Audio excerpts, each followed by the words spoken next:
Baik, selamat pagi Romo dan teman-teman. Perkenalkan, nama saya Petrus Bagul, biasa dipanggil Petrus atau Bagul.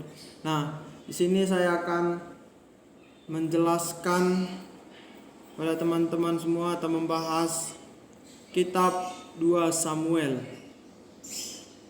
Nah, slide selanjutnya itu yang akan kita bahas adalah bagian prolognya, itu siapa penulis, kapan dan di mana dituliskan, bagaimana situasi jemaat saat penulisan, tema dan tujuan dari kitab Samuel itu dituliskan begitu. Lalu yang kedua, isi kitab. Isi kitabnya itu yaitu secara garis besar, di mana di sana digambarkan nanti secara garis besarnya saja. Tuh, lalu yang ketiga, epilog, yaitu kesimpulan dan kesan atas kitab. Kita lanjut saja ke slide berikutnya. Nah, bagian prolog. Kitab 2 Samuel adalah sambungan dari kitab 1 Samuel. Kitab ini memuat sejarah pemerintah Raja Daud mula-mula atas Yudea dan kerajaan selatan yang terdapat pada bab 1 sampai 4. Lalu kemudian atas seluruh negeri termasuk Israel di sebelah utara, terletak pada bab 5 sampai 24. Peristiwa dalam kitab Samuel menjangkau waktu 40 tahun berikutnya, yaitu di mana sebelumnya kitab ini dan kitab 1 Samuel itu jadi satu. Lalu peristiwa dalam 1 Samuel mencakup jangka waktu sekitar 100 tahun dalam kurun waktu 1100 sampai 1000 sebelum Masehi. Peristiwa di dalam 2 Samuel menjangkau waktu 40 tahun berikutnya, dan tanggal penulisannya seharusnya sekitar beberapa waktu setelah 960 sebelum Masehi. Jadi setelah 1100 sampai 1000 sebelum Masehi peristiwa di 1 Samuel, lalu dilanjutkan dengan 2 Samuel ini tadi. Tidak dapat diketahui pasti kapan dan di mana kitab ini dituliskan, karena kitab ini dibuat oleh para penerjemah kitab pada masa itu. Dan di sini juga tidak dikatakan siapa penulisnya begitu di kitab kedua Samuel ini. Namun ada sumber mengatakan, yaitu dari Wikipedia, saya lihat di internet itu di sana mengatakan bahwa yang menulis itu adalah Nathan dan Gad, yang dimana waktu itu menjadi penerusnya Nabi Samuel. Tapi dalam sumber lain juga mengatakan ini kitab 2 Samuel ini dituliskan oleh tidak ada penulisnya, tetapi kitab 2 Samuel ini dibuat oleh para penerjemah gitu, yang dipisahkan ke dalam yang dipisah dari gabungan kitab Samuel menjadi kitab 1 dan 2 Samuel. Jadi kitab ini ngambang gitu, nggak tahu siapa penulisnya begitu. Lalu lokasi penulisannya itu tidak tahu di mana, karena di sana nggak diterangkan. Bisa jadi waktu masih dalam situasi kerajaan, atau bahkan sudah jauh setelah itu begitu. Lalu bagaimana situasi jemaat pada saat penulisan itu? Situasi jemaat pada saat penulisan itu menggambarkan, kalau dilihat dari tema dari kitab itu sendiri mengisahkan tentang kerajaan, jadi bisa disimpulkan bahwa itu situasinya itu situasi kerajaan, yang dimana dalam kerajaan itu sendiri kan ada situasi megah gitu, raja dan kondisi-kondisi masyarakat yang apalagi pada zaman Daud itu kan kerajaannya itu berjaya begitu. Lalu tema yang dibahas dalam kitab 2 Samuel ini yaitu temanya tentang kerajaan, bagaimana Daud mengembang kerajaannya itu, kerajaan Yudea itu. Tujuan penulisan kitab yaitu mencatat peristiwa kenaikan Daud sebagai raja. Kitab ini menceritakan perjanjian Daud dalam konteks sejarah. Kalau kita lihat dari sejarah keselamatan dari kitab suci itu adalah berawal dari Daud, di mana kan Tuhan Yesus sendiri berasal dari keturunan Daud begitu. Kita lanjut ke slide berikutnya. Nah, isi kitab Samuel. Nah, di sini secara garis besar kitab 2 Samuel ini menceritakan perjuangan Raja Daud yang patuh kepada Allah untuk membawa bangsa Israel kepada kejayaan yang sejati, kepada Allah, dan upaya untuk mengembalikan hubungan antara umat Israel dengan Allahnya. Nah, kita tahu pada waktu itu sebelum pemerintahan Daud, di sana kondisi masyarakatnya itu kacau akibat banyak sekali peperangan dan bisa dikatakan kerajaan itu runtuh begitu di tangan Raja Saul, karena sebelum Raja Daud itu adalah masih Raja Saul. Dimana setelah itu Tuhan mengangkat Daud menjadi raja setelah Raja Saul meninggal. Lalu di sana di kitab 2 Samuel ini bagaimana menggambarkan perjuangan Daud untuk mengembangkan kerajaan Yudea tersebut sehingga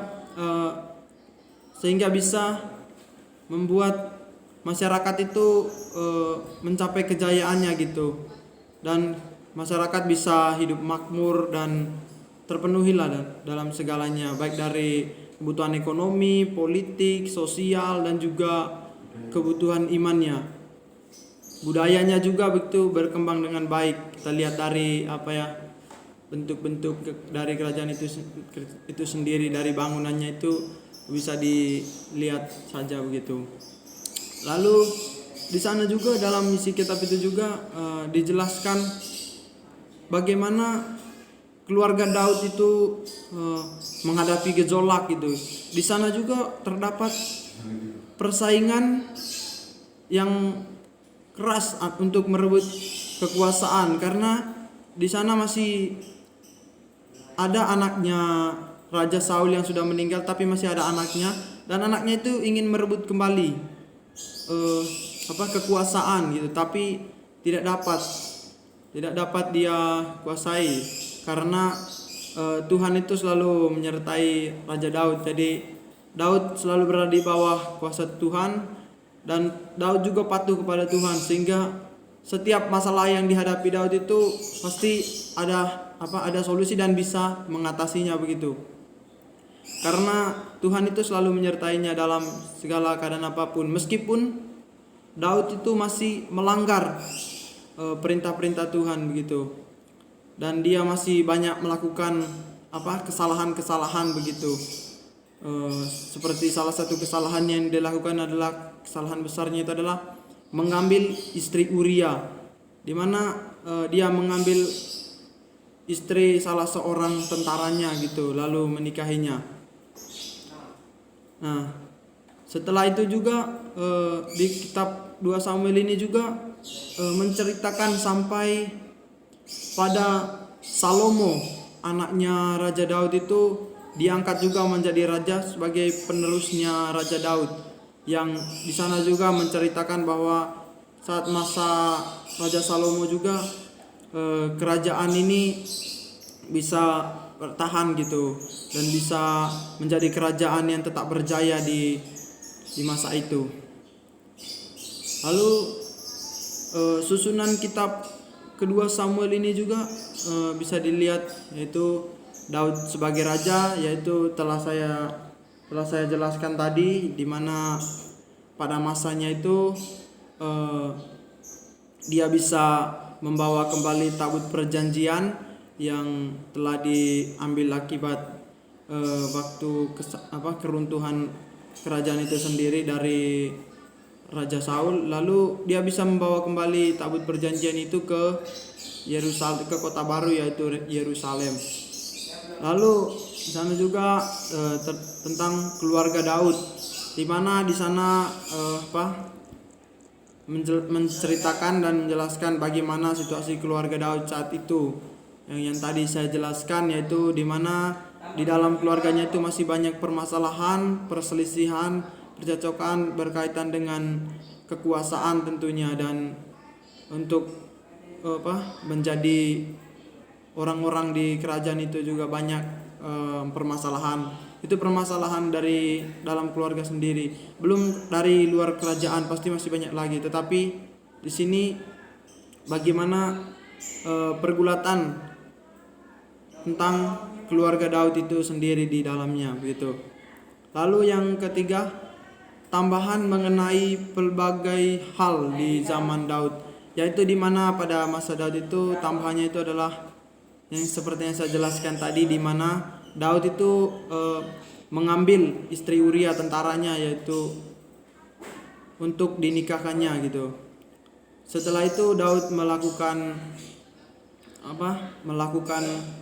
perintah untuk meletakkan Uria di barisan paling depan saat perang, sehingga dia meninggal dan akhirnya istrinya dia nikahkan begitu. Begitu banyak kisah-kisah menarik dari kitab kedua Samuel ini. Seperti kayak kita belajar sejarah tentang kerajaan begitu. Jadi ada persaingan di sana dan sebagainya, sehingga untuk mencapai kejayaan itu tidak mudah. Tapi di sini di kitab kedua Samuel ini, berkat ketaatan Daud kepada Allah begitu, maka dia bisa membawa kerajaan Yudea itu, atau umat yang dipilih oleh Allah itu, untuk mencapai kehidupan yang makmur dalam segala hal, dalam untuk kebutuhan ekonominya, kehidupan sehari-harinya, kebutuhan rohaninya, di sana semua bisa tercukupi. Dan kita lihat bahwa orang itu yang sampai sekarang itu masih mengatakan bahwa raja itu yang akan datang seperti raja yang paling besar di dunia, dia adalah Raja Daud begitu, karena waktu pemerintahnya itu dia bisa menguasai banyak wilayah atau negeri-negeri, dijelaskan di sana, di mana di tangannya itu ketika melakukan perang dan merebut wilayah baru, pasti mereka mendapatkan wilayah yang mereka inginkan itu berkat kuasa Allah yang menyertai mereka. Itulah sebabnya di dalam kitab kedua Samuel ini juga menceritakan bagaimana jika Allah telah memilih kita dan kita percaya akan apa yang Dia firmankan di dalam hidup kita, pasti semuanya akan terjadi begitu. Kuncinya adalah kesetiaan, seperti Raja Daud itu setia dalam perkataan Tuhan. Begitupun Tuhan pasti akan selalu memenuhi janjinya terhadapnya begitu. Tapi meskipun Daud masih banyak melakukan kesalahan, tapi Daud itu orangnya berani untuk bertobat, untuk datang kepada Tuhan dengan berkabung, untuk supaya dosa-dosanya itu tidak dihitung oleh Tuhan. Karena kalau dia berbuat dosa dan melanggar perintah Tuhan itu pasti akan terjadi sesuatu hal seperti malapetaka gitu dalam keluarganya. Begitu seperti yang saya dapatkan dari sumber-sumber begitu. Pasti ada saja masalah-masalah yang ditimbulkan dalam keluarga Daud itu sendiri jika ia melanggar perintah Tuhan begitu. Itulah teman-teman sekitar isinya yang bisa saya bagikan ke teman-teman. Mungkin kalau teman-teman masih ada tambahan, silakan ditambahkan, dan itu sangat baik menurut saya. Kita lanjut ke slide-nya. Nah, yang terakhir ini adalah epilog, kesimpulan dan kesan kitab 2 Samuel yang bisa saya bagikan dan saya ambil untuk bisa dicontohkan dalam kehidupan kita sehari-hari. Itu setelah saya baca dan pahami dengan baik tentang isi kitab 2 Samuel ini, begitu banyak hal baru yang sangat menarik dan bisa saya dapatkan mulai dari pengalaman hidup sehari-hari sebagai orang biasa gitu pada masa lampau sampai pada pengalaman-pengalaman iman mereka yang bisa kita ambil maknanya untuk perkembangan hidup kita, perkembangan iman kita akan Tuhan, begitu. Serta di mana pada masa itu juga kan Daud itu membuat hati rakyat itu bisa untuk tetap percaya kepada Tuhan, karena dengan kepercayaan kepada Tuhan maka kehidupan mereka akan tetap sejahtera selama-lamanya, begitu. Begitu juga dengan kita dari kitab 2 Samuel ini kita bisa belajar untuk bagaimana agar kehidupan kita sehari-hari itu sesuai dengan kehendak Tuhan gitu. Jadi bisa kita ambil untuk perkembangan hidup rohani kita juga. Begitu. Sekian presentasi dari saya ucapkan terima kasih, dan kalau teman-teman masih kurang jelas maka bisa ditambahkan atau mungkin mendapat dari sumber-sumber lain bisa ditambahkan, itu lebih baik begitu. Lalu sumber-sumber yang saya pakai yaitu yang pertama itu dari buku Seluk-Beluk Kitab Suci karangan dari Santa St. Dharma Wijaya PR. Lalu yang kedua dari buku Tafsir Alkitab Perjanjian Lama yang dibuat oleh Diane Bergan CSA dan Robert J. Karis AFS OFM, dan tambahannya itu dari Wikipedia yang linknya ada di samping saya ini gitu. Sekian dari saya, terima kasih dan selamat pagi.